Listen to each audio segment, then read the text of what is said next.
कश्मीर से आई ऐसी आवाज कि पाकिस्तान सदियों तक सन्न रह जाएगा। ब्रिटेन की संसद में कश्मीर की बेटी की गूंजी वाणी, ब्रिटेन और अमेरिका ने भी बजाई ताली। दुनिया समेत हैरान रह गए मोदी योगी, आखिर कौन है कश्मीर की मिर्ज़ई यानी।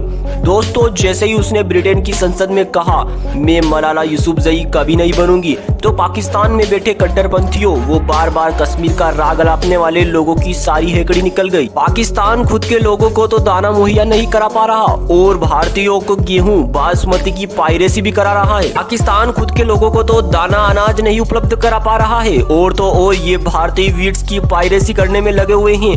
दोस्तों, ये लोग खुद को तो कुछ क्रिएट नहीं कर पा रहे और इन्हें कश्मीर चाहिए।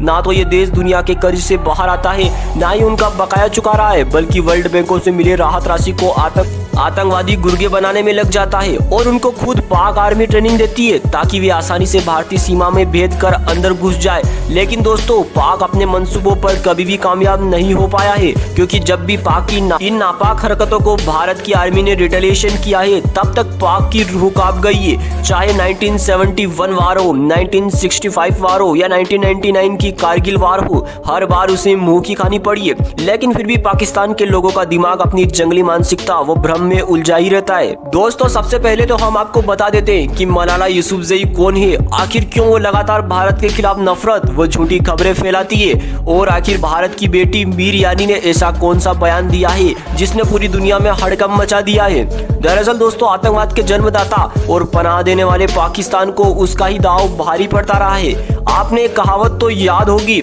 अगर आप अपने घर में सांप पालते हैं तो आप उनसे सिर्फ पड़ोसी को काटने की उम्मीद नहीं कर सकते, वो उन्हें भी पालने वालों को भी डस लेता है। मतलब सीधा है, यदि पाकिस्तान अपने घर में आतंकवाद को पनाह देगा, उनको बचाएगा, तो उसके अंदर भी विष घोली देंगे। और हम जानते हैं दोस्तों, लगातार पाकिस्तान में भी, इवन पाकिस्तान में आतंकवादियों का घर है वो, उसके बाद भी वहाँ आतंकवादी हमले होते रहते हैं, एंट्रोपी बढ़ती रहती है। 2012 में भी कुछ ऐसा ही हुआ था, जब आतंकवादियों ने पाकिस्तान के स्कूल बस को टारगेट बनाया और अंधाधुंध फायरिंग कर दी और कई मासूम बच्चे मारे गए थे। उस बस में मलाला यूसुफजई भी मौजूद थी, लेकिन बाद में मलाला बच जाती है और पाकिस्तान में महिलाओं और बच्चों पर हो रहे अत्याचारों के खिलाफ आवाज उठाती है, जिससे उसे 2014 में नोबेल पुरस्कार भी दिया जाता है। लेकिन मलाला के बयान हमेशा से भारत के खिलाफ शांति भंग करने वाले रहे हैं। इसके खुद का देश रूढ़िवादिता और धार्मिक कट्टरपंथीता की वजह से कंगाल हो बैठा है और ये लोग भारत पर झूठी बयानबाजी कर लाइमलाइट में रहना चाहते हैं। खुद के देश में गरीबी, महिलाओं की अनपढ़ता और पाकिस्तान में हो रहे हिंदू भाई बहनों पर जो अत्याचार होते हैं, उन पर बोलने से इन्हें सांप सूंघ जाता है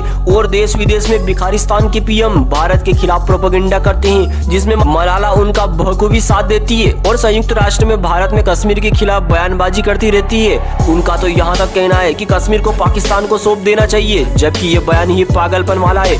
दोस्तों, अगर यदि आज भी पाकिस्तान अधिकृत कश्मीर में यदि वोट किए जाए तो शाम को ही पीओके भारत में विलय हो जाएगा।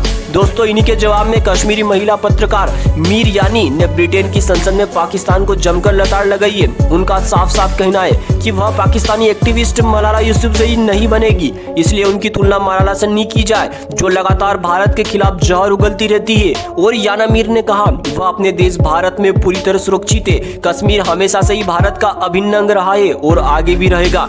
दरअसल दोस्तों, मीर यानी को यूके पार्लियामेंट द्वारा आयोजित संकल्प दिवस में बुलाया गया था। यहाँ उन्हें जम्मू कश्मीर में विविधताओं के प्रयास को बढ़ावा देने के लिए डाइवर्सिटी एम्बेसडर पुरस्कार से भी नवाजा गया। और इस पार्लियामेंट में दोस्तों 100 से ज्यादा देशों के एक्टिविस्ट को बुलाया गया था, जिसमें मीर यानी ने मंच से जो कहा उसने पूरी दुनिया में डिकोड कहा जा रहा है। उन्होंने आगे कहा, मैं मलाला यूसुफजई कभी नहीं बनूंगी। अगर कोई मेरी मातृभूमि को बदनाम करने की कोशिश करता है तो मुझे इस बात का दुख होता है। मुझे ऐसे लोगों से आपत्ति है जिन्होंने कभी कश्मीर जाने की कोशिश नहीं की और बिना जाने अनर्गल कहानियां बनाते रहते। दोस्तों, इसी बयान की खूब तारीफ भारत में हो रही है। मीर यानी भारत के कश्मीर की रहने वाली है और एक सोशलिस्ट है। वे कश्मीर की पहली महिला ब्लॉगर भी है।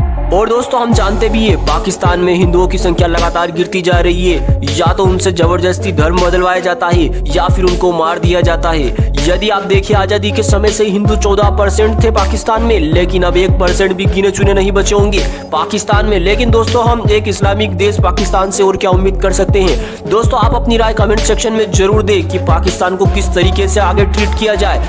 जय हिंद, जय भारत।